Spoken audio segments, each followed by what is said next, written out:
말씀으로 시작되는 변화라는 제목 가지고 말씀 함께 나누기를 원합니다. 여러분, 한국교회는 엄청난 경제 성장뿐 아니라 세계사의 유래를 찾아볼 수 없는 엄청난 부흥과 성장을 가져왔습니다. 그런데 여러분, 이 놀라운 부흥을 지켜보면서 영국의 유명한 강해 설교 목사님이시죠, 데니스 레인이라는 목사님이 이런 말을 한 적이 있습니다. 잘 들어보십시오. 한국교회의 부흥을 자랑하지 마십시오. 100년 전 영국은 한국과 비교할 수 없는 최고의 전성기를 누렸습니다. 그러나 그 화려하고 자랑스럽던 영국 교회는 지금 텅텅 비어있고 박물관처럼 되어가고 있습니다.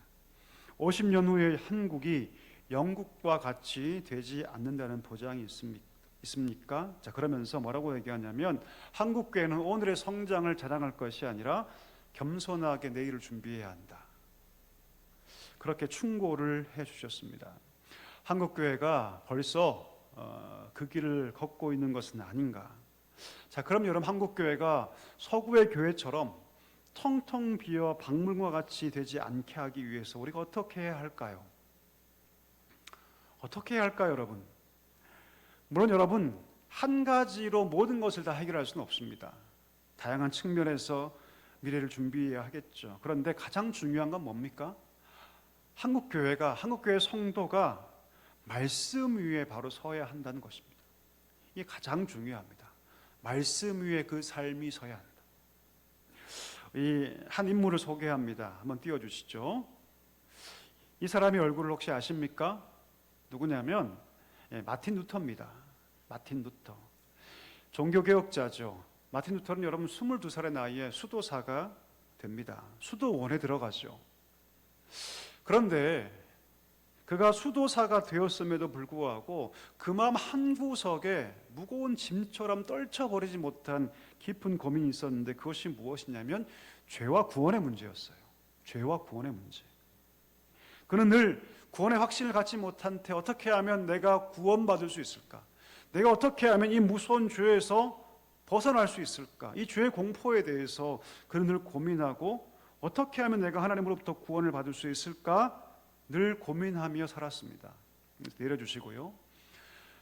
늘 그래서 여러분, 기도와 금식에 그는 게을르지 않았죠. 최선을 다해서 기도하고, 최선을 다해서 금식하고, 최선을 다해서 그는 선행했습니다. 그럼에도 불구하고 그의 마음은 공허했어요. 그의 나이 24살에 사제 서풍을 받는데요, 사제가 되어서 신학교의 심지어 교수가 되죠. 신학교 교수가 되었음에도 불구하고 그 마음 가운데 있는 구원의 문제, 죄의 두려움을 떨쳐버릴 수가 없었습니다. 1510년에 그가 로마로 가게 되는데, 수도원의 문제 때문에 로마로 가게 되는데, 그런 로마로 가면서 큰 희망을 갖게 됩니다. 왜냐하면 그 당시에 로마로의 순례는 굉장히 큰 기대감을 갖게 했거든요. 왜냐하면 로마 가면 많은 유물들이 있고 좋은 교회가 있고 신앙의 거목들이 많이 있었기 때문에 내가 로마로 가면 그렇게 내가 마음 가운데 있는 이 구원의 문제가 해결될 거라고 그는 기대했습니다. 로마에 가자마자 거룩한 계단이라고 부르는 라테란 성당의 28개 계단을 무릎으로 기어 올라가죠. 무릎으로 기어 올라가면서 그 계단에 입을 맞추면서 관례대로 주기도문을 암송합니다. 그렇게 28개의 계단을 올라가죠. 그러나 루터가 로마에 있으면서 그 마음 가운데 있었던 그 구원의 확신이나 죄로부터의 자유의 마음을 한 번도 경험하지 못합니다. 그렇게 쓸쓸하게 다시 돌아오게 되는데, 독일로 그가 비텐베르크 대학의 교수가 되는데, 그가 말씀을 연구하면서 하나님의 말씀을 깨닫게 하기 시작해요. 로마서의 말씀에 그가 꽂힙니다. 어떤 말씀입니까? 유명한 말씀이죠. 로마서 1장 17절 말씀 잘 들어보십시오. 복음에는 하나님의 의가 나타나서 믿음으로 믿음에 이르게 하나니, 기록된 바 오직 의인은 믿음으로 말미암아 살리라 함과 같으니라. 할렐루야. 이 말씀을 그가 깨닫습니다. 비텐베르크 학교의 그 수도원의 그 첨탑 안에서 홀로 말씀을 읽고 연구하면서 복음의 정수를 깨달아요. 아, 그렇구나. 우리가 어렵게 되는 것은 내가 그렇게 지독히도 그렇게 쌓아왔던 인간의 선행이나 금식이나 고행 같은 것들이 아니라 오직 하나님께로부터 주어지는 믿음으로 가능하다라는 진리를 그가 깨닫게 됩니다. 이 깨달음을 여러분 비텐베르크 대학의 수도원의 그 첨탑에서 했기 때문에 소위 이 깨달음을 여러분 탑의 경험이라고 부릅니다. 탑의 경험. 중세 로마 천주교에 너무나 심각한 잘못과 오류가 있다라고 그가 깨닫고 그 첫 번째로 그가 한 시도가 무엇입니까? 1517년에 우리가 알고 있는 95개조의 반박문을 기록해서 비텐베르크 대학 정문 게시판에 게시한 거죠. 그것이 여러분 종교개혁의 시작이었습니다. 이 종교개혁은 여러분 종교개혁을 뛰어넘어서 서구 사회의 모든 역사를 바꾸는 엄청난 사건이 되었습니다. 왜요? 죽어가던 교회를 살리기 시작했고 복음이 되는 놀라운 그 역사의 시작이었기 때문입니다. 그렇게 종교개혁을 통해서 세워진 교회를 우리가 뭐라고 얘기하냐면 개혁교회다, 그리고 개신교다라고 우리가 얘기합니다. 온갖 구습과 악습에 절어 있는 그 로마 천주교에 대항하여서 바른 교회로의 회복을 위해서 나아간 교회, 그래서 우리가 개혁교회 혹은 개신교다 이렇게 우리가 얘기를 하고 있죠.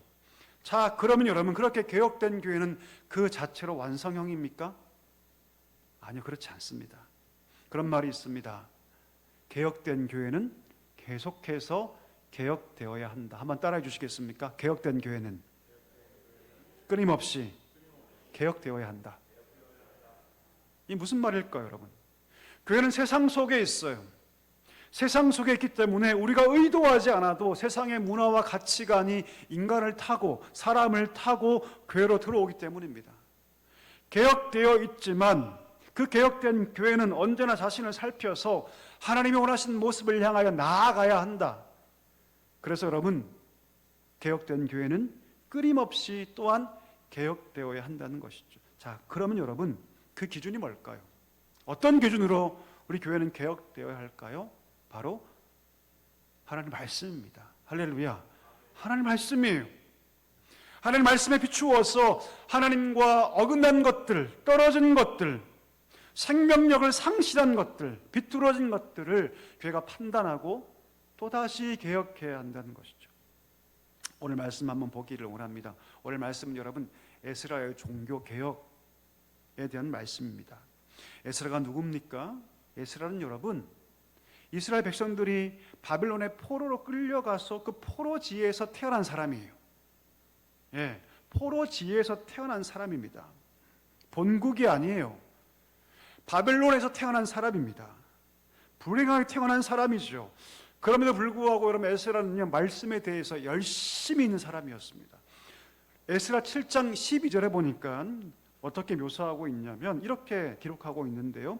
하늘의 하나님과 율법의 완전한 학사였다. 7장 6절에 보니까 저는 이스라엘 하나님 여호와께서 주신 바 모세의 율법에 익숙한 학사로서 그 하나님 여호와의 도우심을 입음으로 왕에게 구하는 모든 것들을 다 얻는 자였다. 그렇게 기록하고 있습니다. 무슨 말입니까? 그는 비록 포로면의 신분으로 그것도 포로국에서 태어났지만 그는 말씀에 열심을 가진 자였고 말씀을 따라 살았기 때문에 하나님께서 은혜를 주셔서 그 당시 당대 최고의 왕이라 불렸던 아닥사스다 왕으로부터 원하는 모든 것들을 다 얻는 사람이 누구였다? 에스라였다. 근데 그 에스라가 여러분 본국으로 돌아와요. 여러분이라면 돌아오시겠습니까? 지금 바벨론에 모든 것들이 다 구비되어 있습니다. 내가 왕에게 무엇을 얘기를 하면 그 왕은 다 들어줘요. 여러분이라면 이스라엘로 돌아오시겠어요? 저라면 안 갑니다. 절대로. 절대 안 갑니다, 여러분. 그런데 그는 그 모든 부귀영화와 성공과 안정된 삶의 환경을 다 버리고 이스라엘로 돌아옵니다. 그 이유가 뭘까요? 그 이유가 무엇이냐면 자기 백성을 말씀으로 세우고자 하는 거룩한 비전이 있었기 때문입니다. 내 백성을 내가 말씀으로 세우리라. 그 백성이 지금 어떤 상황입니까? 영적으로 타락하고 도덕적으로 타락한 상태예요. 그들이 바벨론에서 포로로 돌아와서 성전을 지었지만 진짜 영적인 부흥은 일어나지 않았습니다. 거의 50년 동안 아무도 그들에게 뭘 가르치지 않아요, 여러분? 말씀을 가르치지 않아요. 아무도 말씀을 가르쳐준 사람이 없어서 그들은 50년 가까이 목자 없는 양같이 자기들 마음대로 살아옵니다. 그럼 호세의 말씀에 그런 말씀이 있죠. 호세 4장 6절 말씀, 내 백성이 지식이 없음으로 망한다. 내 백성이 지식이 없음으로 망하는도다. 오늘 이 에스라의 시대가 딱 그랬습니다. 말씀이 없어서 영적으로 타락하고 도덕적으로 타락하고 마치 그 옛날 이스라엘이 망하기 직전의 모습과 똑같은 모습으로 그들은 살아가고 있었던 것이죠.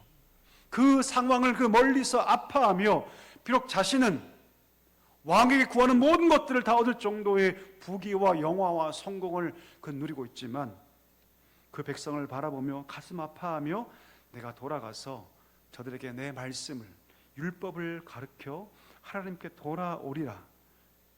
우리 말씀으로 한번 확인해 볼까요? 7장 10절 말씀 띄워주시고 같이 한번 읽어보도록 하겠습니다. 에스라가 여호와 율법을 연구하여 준행하며 율례와 규례를 이스라엘에게 가르치기로 결심하였더라. 할렐루야.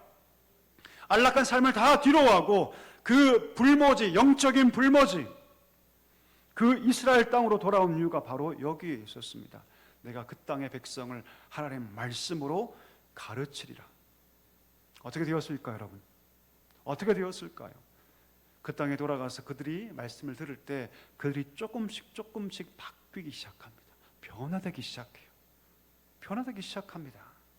오늘 본문이 바로 그 얘기를 하고 있죠. 그렇게 말씀을 통해서 회개하고 변화된 이스라엘 백성들의 모습이 오늘 본문에 그려지고 있습니다. 여러분, 그 당시 가장 큰 문제가 무엇일까요? 가장 큰 문제가 그 당시에 뭐였냐면 결혼의 문제였습니다. 혼인의 문제. 이스라엘 백성들이 50년 동안 하나님께서 기뻐하시는 공동체를 만들고 싶었지만 하지 못했던 가장 큰 문제가 뭐였을까요? 바로 결혼 때문이었습니다. 결혼이 어쨌길래? 그 결혼이 어떤 결혼이었냐면 여러분, 이방 여인과의 결혼이었어요. 이방 여인과의 결혼. 여러분, 솔로몬이 왜 타락합니까? 왜 타락하죠? 하나님께 1000번제를 드리고 하나님 앞에서 정말로 그 마음에 합한 종이라고 인정받았던 솔로몬이 왜 타락합니까, 여러분? 이방 여인과, 수많은 이방 여인과 결혼했기 때문입니다. 이웃 나라들과 정략적 결혼을 하죠. 정략적 결혼을 통해서 국제 관계가 좋아지고 더 많은 무역들을 할 수 있다고 생각했습니다. 그래서 많은 이방 여인들을 아내로 맞죠. 수백 명의, 700명에 가까운 아내를 맞습니다. 문제는 뭡니까, 여러분? 그 이방 여인들이 들어올 때 그냥 들어오는 것이 아니라 그들이 평생 가지고 섬겼던 우상들을 다 끌고 들어오는 거예요.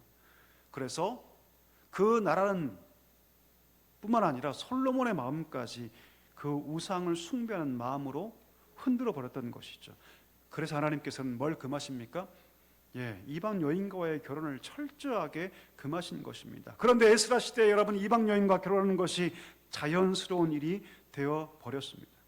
그는 오랫동안 포로국의 시민으로 살아갔죠. 그래서 다양한 문화, 이방의 문화와 모든 종교에 접해 있었기 때문에 이방 여인과 결혼하는 것이 이상한 일이 된 것이 아니에요. 심지어 여러분 10장 18절 이하에 보면 제사장들도 이방 여인과 결혼하는 것을 어느 누구도 여러분 그 마음에 거리끼지 않습니다. 가장 거룩하고 가장 성결해야 할 제사장들이 가장 앞다퉈서 이방 여인과 결혼했던 것이죠. 여러분, 우리가 신앙생활 잘하기 위해서 우리 개인적 노력도 필요합니다. 그런데 여러분, 더 중요한 게 뭔지 아십니까? 그런 환경 가운데 있는 게 굉장히 중요해요. 신앙의 환경. 여러분, 이런 말 들어보셨죠? 맹모 삼천지교. 가장 먼저 어디로 옮깁니까? 시장터로 옮기죠. 그 다음에 어디로 옮깁니까? 공동묘지로 옮기죠. 마지막 어디로 옮깁니까? 서당 옆으로 옮겨요. 자녀를 위해서. 맹자를 키우기 위해서 3번이나 이사합니다. 똑같습니다, 여러분. 우리가 어떤 문화, 어떤 환경에 있느냐가 너무너무 중요하죠. 우리의 신앙을 위해서 어떤 문화, 어떤 환경에 내가 있느냐가 너무너무 중요합니다. 교회 다닌다고 하면서 일주일에 딱 한 번 교회 나오고 나머지 모든 삶이 세상의 문화, 세상의 가치관에 파묻혀 산다면 결코 우리는 여러분 신앙의 삶으로 바르게 살아갈 수 없습니다. 우리 환경을 만들어야 돼요, 여러분. 이건 우리가 할 수 있는 겁니다. 우리가 할 수 있는 거예요. 거룩한 문화, 거룩한 환경을 만드는 것은 우리가 할 수 있는 거예요. 말씀을 읽고 기도하고 단 한 번이라도 그 환경 가운데 내가 살고자 노력할 때 여러분 우리 삶 가운데 영적인 힘이 생겨나게 되는 것이죠. 이스라엘 백성들은요, 오늘 이 에스라 말씀을 통해서 그가 회복하기 시작합니다. 그래서 오늘 2절과 3절이 고백하죠. 한번 같이 읽어볼까요? 같이 한번 읽어보겠습니다. 시작. 엘람 자손 중 여이의 아들 스가냐가 에스라에게 이르되 우리가 우리 하나님께 범죄하여 이 땅 이방 여자를 맞이하여 아내로 삼았으나 이스라엘에게 아직도 소망이 있나니 곧 내 주의 교훈을 따르며 우리 하나님의 명령을 떨며 준행하는 자의 가르침을 따라 이 모든 아내와 그들의 소생을 다 내보내기로 우리 하나님과 언약을 세우고 율법대로 행할 것입니다. 아, 그렇군요. 우리가 잘못했습니다. 이게 별 문제 아니라고 생각했는데, 이방 여인과 결혼하는 거 큰 문제 아니라고 생각했는데 그것이 심각한 죄였고 결국 그것 때문에 이 나라 이 백성이 이렇게 어그러져 있던 거군요라고 그들이 깨닫기 시작합니다. 그리고 결단하죠. 어떤 결단입니까?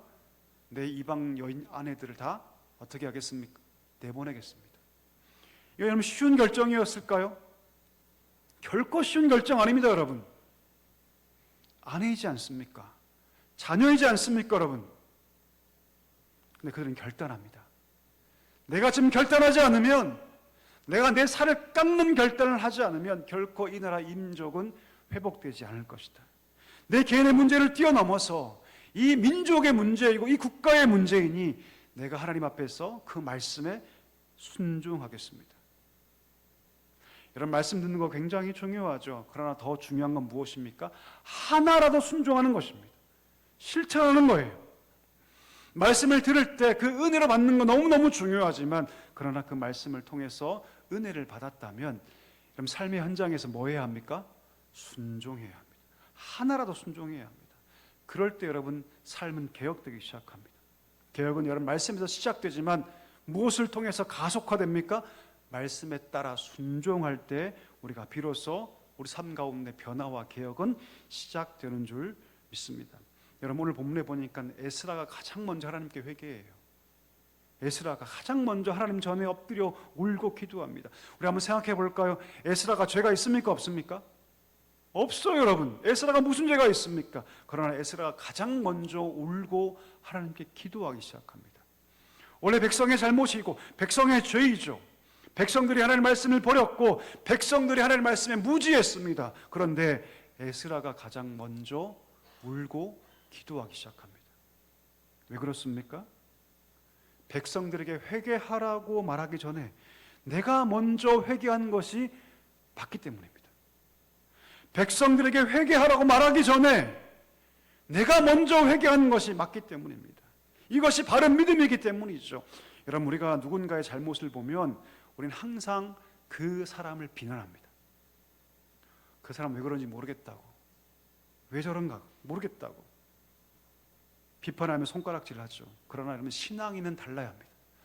그 사람의 잘못을 바라보면서 그 사람을 비판하기 전에 저 문제가, 저 죄가 내게도 있다, 저 문제가 내게도 있다, 다른 사람을 손가락질하기 전에 그 문제가 내 안에도 있다는 것을 알아야 합니다. 우리 한번 생각해 볼까요?